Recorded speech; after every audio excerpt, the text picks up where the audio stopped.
It's time for This Is Life Moment with Rob McGowan. How we live always changes the world around us.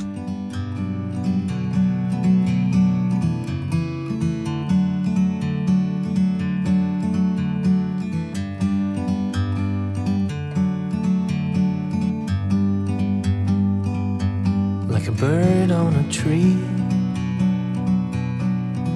I'm just sitting here. What's going on? Y'all excited for Christmas? Y'all ready? I'm telling people I'm on track. On track? Which means I'm not totally ready, but I've started and I feel like I will be ready by the 24th. That's usually when I start to get ready. Yes. Okay. Well, then I'm ahead of you. I like to go to the drugstore the night before and really put the pressure on. Yes. See what shoppers have such a wonderful variety. I know. Right? You just never know. Yeah. There's got to be something in here for somebody. Something really narrows everyone. down my choices. Oh, that's good. Maybe this weekend I'll try to finish up. And I ask everybody, what do they want? And everybody always says the same thing. Oh, I don't need anything. So nobody ever gives you any help. It's like, whatever. It's less about obviously the presence as it is, getting to spend time with people. And we like to exchange, but I tell people I like a thoughtful gift more than something of a particular price value. Yeah. I'm a big one on books. I love books, something that's got, can tell some story that might get across that we could talk about or something. It's kind of interesting. Well, I'm really kind of nerdy that way too. Like, so this time of year, like I'm searching the internet and magazines and I'm looking for, the best books of the year, best TV shows of the year, best movies. And so I've got a list in my book actually of all the books I want to read that I read and I've spread that around hoping I might get a few under the tree, That's good. There's nothing wrong with books. I always love books. I think some of my favorite presents last year, my daughter got me the 12 Rules of Life by Jordan Peterson, and it was an amazing book. I was like, when I first started reading, I thought I'm not going to like this, but once you get through it, it was a great book. So there's all kinds of good stuff out there. Just change your motivation stuff. That's for sure. Yeah. Well, I got one earlier this year. I think it's something like 21 Lessons for the 21st Century. Oh, and it, it's sort of like that thought-provoking nonfiction. Although recently I'm into fiction as well. So I like to balance something like a little bit more like life advice or thoughtfulness. And then, I always like now to have a novel on the go too. That's maybe just a bit more fun. Yeah, I'm gonna have to do that because I got too much serious stuff on me. I'm reading Nietzsche and all this crazy Carl Jung, and I'm like, my mind is starting to get overwhelmed with all this balance, stuff. A little bit. I need a little, just I don't know, something different. Well, it's always at any time I've got too much of one, I start to look for the other. So it's, I guess, like I said, it's about balance, especially for me around the holidays, trying to balance getting a little bit of time off and downtime and resting up. And I'm sure you're probably the same, Rob. I do love sort of that embracing the end of the year and looking at, so I'll usually journal sort of my thoughts on the year and then my sort of hopes and aspirations for the new year as well. So I use it as a time to reflect and reset. That's good. Yeah. We all should look back on what we've done or what we started out to do. And did we come close to it or did we change our minds and reflect on that? It's a great way to live your life every day. Actually, every day I try to reflect on what I'm going to do today and make it a better day than it was yesterday. So it's a good way to start the day. So, and what's your favorite Christmas song of all time? Of all the brings back the most memories, you hear it and think, oh, I really like that one. Doesn't matter. I never get tired of it. Okay, well, I can't pick just one. We love the Christmas music, and it's always about mood too, Rob. So like, I've got different categories of favorites. So, oh, really? In terms of the sort of the more fun, secular commercial type of, that's fun in a certain moment. Like, when I was working at the brewery, for example. So songs, I like Driving Home for Christmas, Chris Reese. There's a Christmas, the Darlene Love has a beautiful song. Of course, Kelly Clarkson in recent years is Underneath the Tree. But, in terms of sort of like a Christmas Eve vibe, or, something, every morning I have a CD, actually, a CD, still have a CD from when I was a kid. It's the youth choir from St. Michael's school, private school up in Toronto. Their boys choir, like singing many traditional Christmas songs. And I kind of love to get up at Christmas morning before everybody else with a coffee, put on my Christmas choir music. So things like "Do You Hear What I Hear?" and "I Saw Three Ships Come Sailing In," and some of the more traditional songs. And in that vein too, my mom who's no longer with us, she passed in 2014. It's the reason I came home, but her favorite was always "Oh Holy Night." And so I think that always has a special place in the heart for me and my brother and sister, because it really reminds us and connects us with mom, and kind of brings her with us over the holidays as well. That's awesome. Yeah, that's one of my favorites, actually. Oh Holy Night. I love that song. So going on that vein, so what's a favorite memory with your mom at Christmas? Something that you guys might have done, or one year, one particular thing that you think back on and go, wow, that was really something special. Well, it's hard. I remember in a general sense, like baking sugar cookies with my mom was something we always did. And I now try to still do that. Me and my sister have a baking day, and I mean, many people do, of course, in Miramichi. And I've got my nephew coming home. I'm going to see if he'll want to bake sugar cookies with us as well. But it's sort of the routine too, like it not just one year, but over years, like getting out and going to Christmas Eve Mass, for example. And sort of a tongue in cheek is, every year, if you could figure out how to be on time, but every year it was yelling at somebody to hurry up and get in the car, right? And come down and do that. We would always get together with my mom's brother and her big family Christmas Eve, and then another big get together on my dad's side on Christmas Day. And so just but the in-betweens, I think too, I remember like at mom's place, maybe people don't do this as much anymore, certainly not in COVID, but in general. And like, we would just have people dropping in. Like, so, I'd come home from university, or even as a younger kid, and over that week or two of Christmas, you just never knew who was going to stop by, like family that was back home in town. And I just sort of loved that spirit of family over Christmas, of getting to see people you don't see all the time, and everybody's in a great mood, and there's lots of delicious things to eat. So, I guess I couldn't necessarily say, oh, there's this one moment, but it's just this collective collage of memories over time, and sort of knowing that your favorite moments are going to keep happening year after year. Did you ever have a catastrophe? The cat knocked down the Christmas tree, or something happened? Somebody burnt the turkey the day of Christmas. Some strange thing that stands out.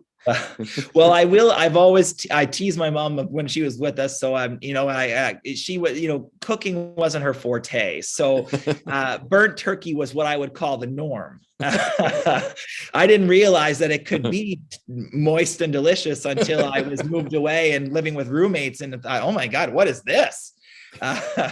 But we've all had those sort of moments. I know, and when I was living at mom's place for a year after she passed, and we had a tree and that fell over a couple times, unfortunately, and broke many of her ornaments that we all were cherishing. So that wasn't a cat, but it was just poor engineering, I guess, on our behalf. Yeah, I had a few of those where you put the stand in not quite, a little bit lazy the night before putting the stand up. Yeah. Well, and this year we've got a real tree here at my house, and it's the first time in many years, because I was damaged. I was scarred by my inability to put up a Christmas tree and leave it up. So this year we have a new stand. We've got it reinforced to the wall. So I'm very confident it's not going anywhere. Oh, that's awesome. So have you been out to any events this year that for Christmas, or that you found were really good, or something that stood out to you? It's, I know that there's lots going on. We talked about that a couple of weeks ago when we were connecting, but I haven't myself had much of a chance because I've been working quite a bit in my personal work too on a documentary project on a lot of weekends. So, I really wanted to get to Susan Butler's, her Christmas concert, Christmas to Remember, that she does every year, and in honor of former Mayor Cormier too. I missed the drive-through parade because, again, I was out of town. So I'm hopeful though that I'll be able to sneak a couple of things. And I know that this weekend, I'm not sure if it'll still be on. I hope it will be, but Sistema, the young orchestra group in town, is having a Christmas concert Saturday at Carrefour Beausoleil at 11. Yeah, that's amazing. Those kids and the instruments. My niece is in that. That's just it's an incredible thing to listen to them play. So I'm hoping to get to that, and that will help. And as I said, my baking day with my sister set for this weekend, and so we'll start the tree's been up. Last year we followed that trend of getting the tree up a bit earlier. Everybody was doing that to sort of help with mental health around COVID. And this year we decided to keep going with it. So, I used to kind of be the kind of person who only put it up a week or so before, but now I'm, December 1, get that tree up kind of guy. And that, just having the house decorated, I got my poinsettias all around too. I do like to decorate and sort of have that festive vibe. Yeah. That's part of the fun of it, right? Absolutely. So the decorations are up and the treats are going to come next. I got to stay away from those. Moderation. Yeah, that's hard at Christmas, isn't it? For sure. Such good food. That's one time of year you just want to just go to town. I don't know, something about it. It's true. You can't help it. Now, do you have is there a favorite poem over the years, or anything that stands out that you remember, or things that are special to you at Christmas? It's interesting. When you mentioned, when we were chatting, and you mentioned poem, and I thought, oh my God, I'm what am I going to say about this? Because I don't think myself as a poem person. I don't read a lot of poetry, although maybe I should, in the spirit of diversifying my reading list, as we were chatting about earlier. I mean, every year we would always read of course, the night before Christmas, on Christmas Eve, and we even in later years, it was still fun to do as grown-ups or with my nephew, or and younger ones now. But I mean, so I think that's considered a poem. So maybe I'll go with the night before Christmas. And we just in a general sense, that one's always been kind of fun and traditional at the same time. Awesome. Yeah, that's one of my favorites, actually. Love that poem. I actually have it on my screen. It's funny because I have a kid show tonight. Every Tuesday night we do the show about bullying, and just getting kids to understand that they can make the difference in their community. We had talked about this a couple of weeks ago, or last week, I think, about starting a program in the school and getting kids to talk about how they dream and what they dream of a great city being like, and then bringing council down and talking to them about how we can make it come to fruition. I think it's a great idea. So we all need to start dreaming in a better way, in a way to make a place where we all can live in great peace and harmony, for sure.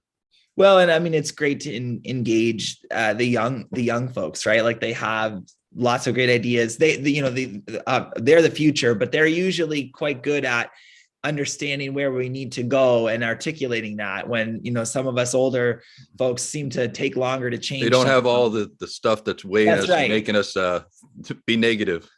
That's right. So it's always good for us to stay grounded in what they have to say. That's for sure. I can't remember what that famous poem by Shakespeare is, or from Macbeth or whatever, where he's talking about all the world's a stage and we are all playing parts. But then he ends it. The best way he ends it is it's the tale told by an idiot. I think it's so great. We're all that way. We all have this big thing, and then really, what do we know at the end? We're all just trying to help. Grounded, right? Yeah. Oh, so that's great. So what's another song that you like?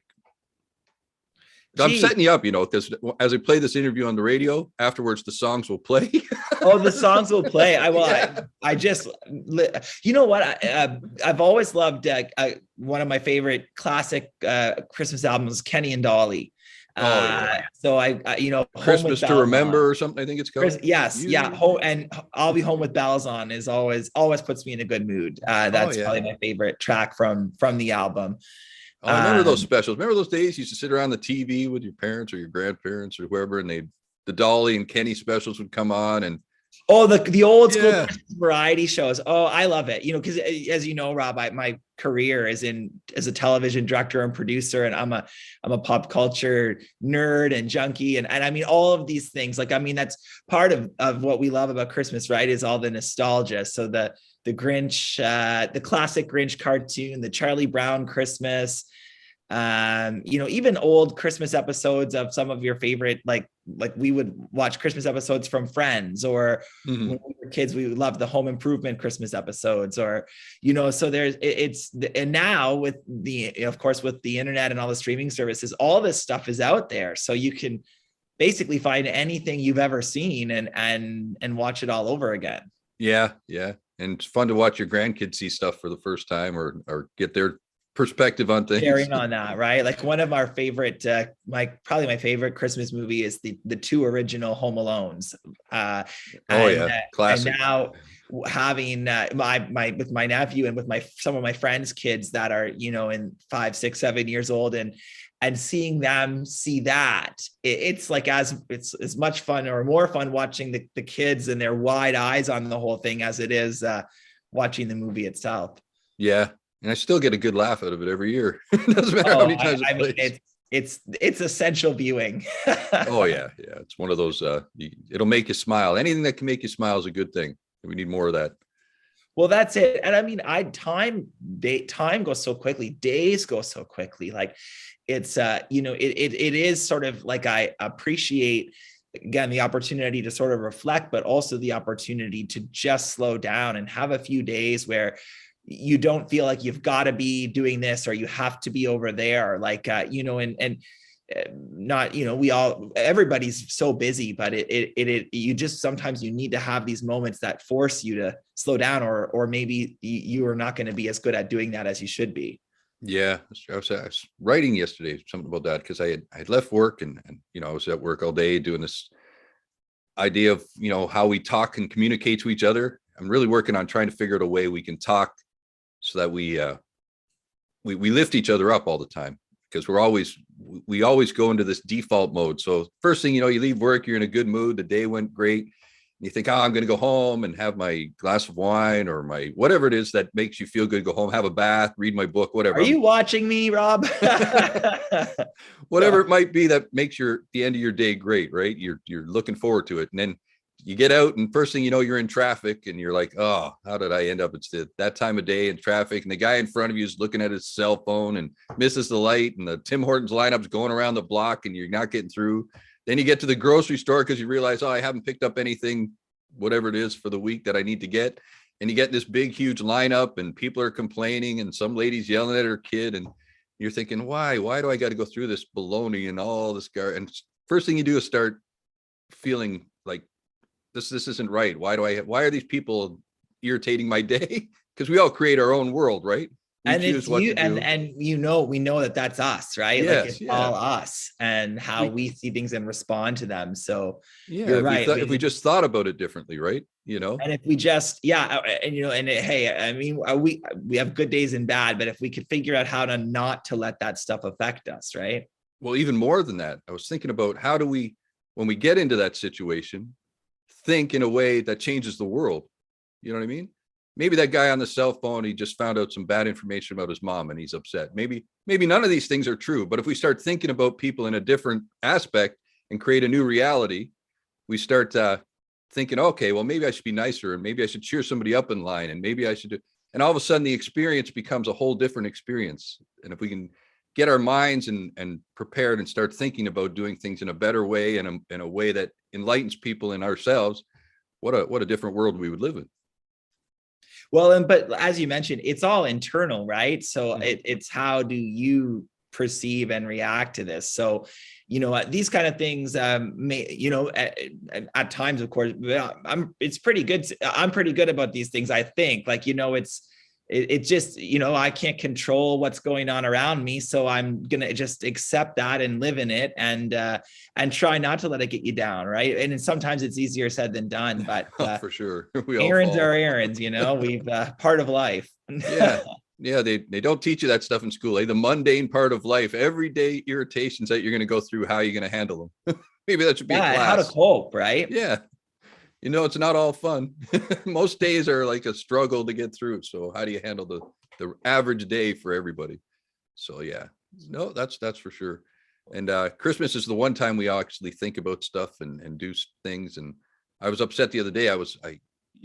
Nobody carries cash anymore. I just don't carry cash in my wallet. I always have a bank card or whatever. I'm the same. Yeah. And you see these Santa Claus guys and people who are volunteering their time, and they're there with the Salvation Army bucket and stuff. And how many times I walk by there and think, oh, why didn't I should put some money in my wallet, and always upset about that.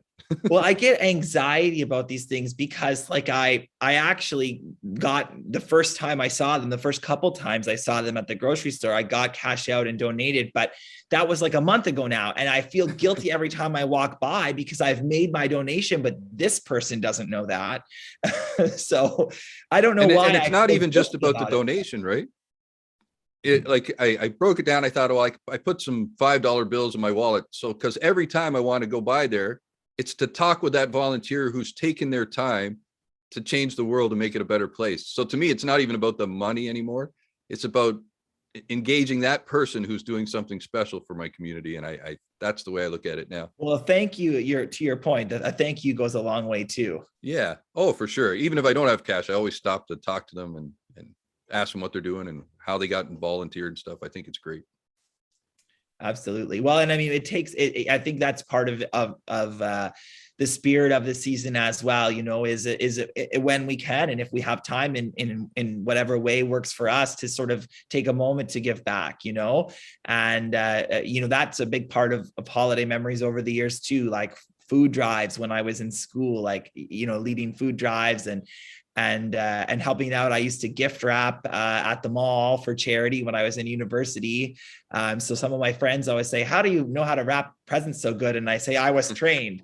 And in recent years, again, with the exception of last year with COVID, but every year, the Friday before Christmas, the Anglican parish in Newcastle, every Friday they host a soup kitchen, a meal. And the Friday before Christmas, it's always a turkey Christmas dinner.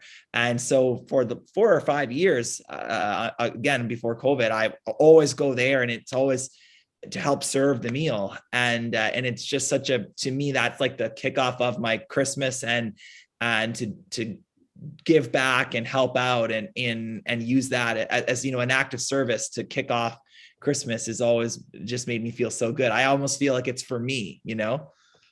Oh, it is for sure. When we do stuff, it's like a guy. I was listening to a guy the other day talk about he was working with some homeless people, and he was saying, it's all a transaction.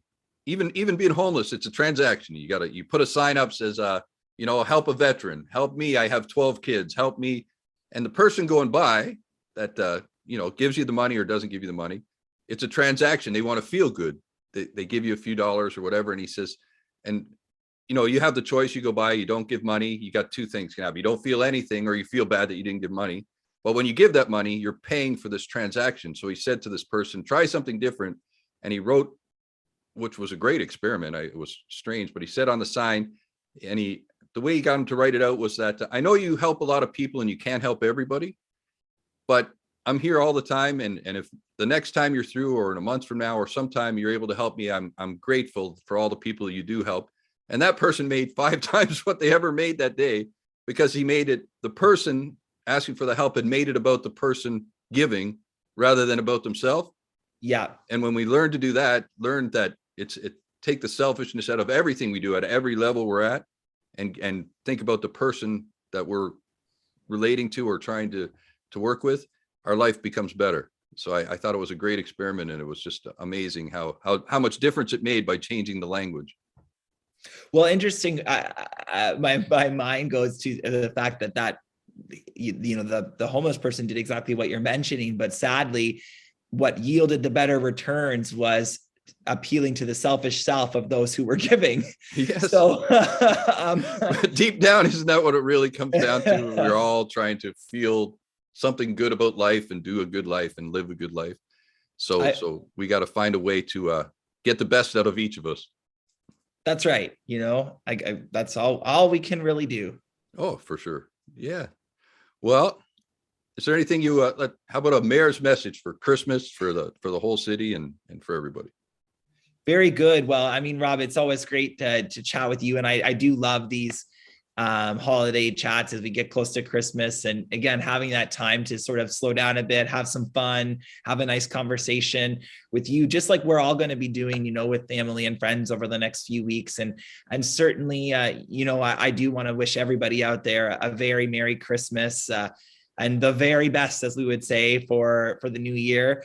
And I do hope everybody has a chance. It's as we talk about, life in general, sometimes it's always got its ups and downs. And these last couple of years have been extra difficult for everybody. So, I hope everybody has a chance to recharge and relax and spend time with loved ones and fill the cup, so to speak. So Merry Christmas to one and all. And I know we'll see everybody again and with a happy and healthy new year for all of us, all of our families, and of course, for our wonderful city.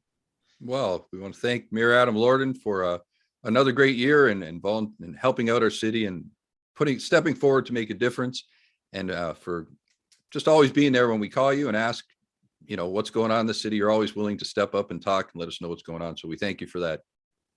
Well, we'll keep it going in 2022, Rob, and all the best Sounds to you good. and yours as well. And you have a great Christmas and a great holiday. And I hope it's filled with lots of love and family.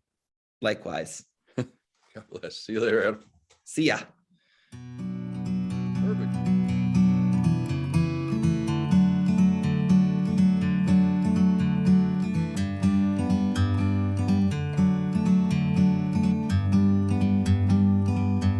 Like a bird on a tree, I'm just sitting here. I got time.